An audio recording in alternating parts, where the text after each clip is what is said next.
Assalamualaikum dan selamat sejahtera kepada semua pelajar. Okey, untuk sesi pembelajaran hari ini, kamu akan belajar tentang ayat penyata ya. Okey, kita akan menggunakan buku aktiviti Bahasa Melayu Jilid 2 muka surat 19 dan 20.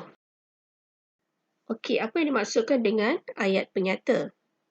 Ayat penyata ni menyatakan maksud atau kenyataan. Juga dikenali sebagai ayat berita atau ayat keterangan. Okey, contoh ayat penyata. Pertama, Nadiah seorang jurugambar. Okey, di belakang ayat mesti ada tanda noktah. Yang kedua, penjual sayur itu sentiasa tersenyum.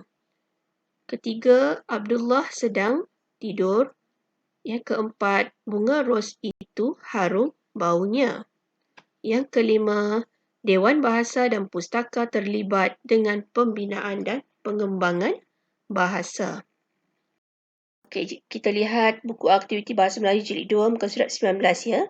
Kamu perlu susun perkataan untuk membina ayat penyata ya. Okey, gambar dan juga perkataan-perkataan telah diberikan di dalam kotak. Namun, kamu perlu susun semula perkataan yang diberikan tersebut untuk menjadi ayat penyata yang betul ataupun lengkap ya. Okey, contoh yang pertama. Dan pejabat pos Nizam ke ayahnya. Okey, ayat nyata yang lengkap ialah Nizam dan ayahnya ke pejabat pos. Okey, yang kedua. Pelanggan, giliran, para menunggu. Itu gambar yang ketiga. Bising, tidak berbuat nizam. Okey, yang keempat. Buku, di membaca, dia kerusi. Okey, yang kelima.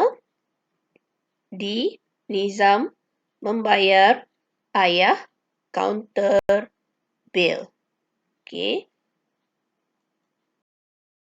Okey, kita lihat contoh jawapan ya.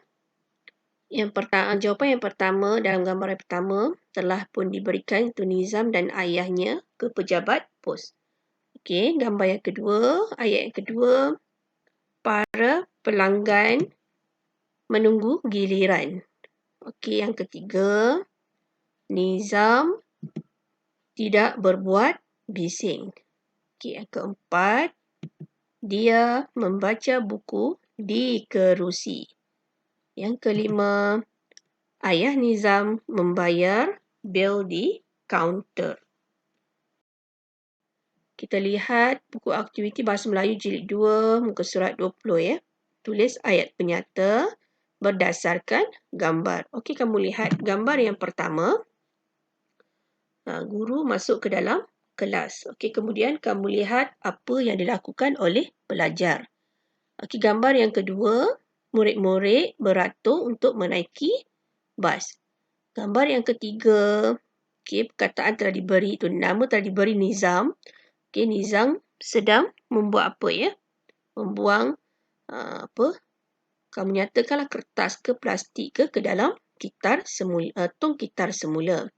Okey, gambar yang keempat, seorang pelajar lelaki, kamu boleh berikan nama ya. Contohnya Azdi ke ya, sedang menyapu di mana? Di taman permainan. Okey, yang gambar yang kelima, okey, memasukkan duit ke dalam tabung. Okey, kamu boleh nyatakan nama pelajar tersebut.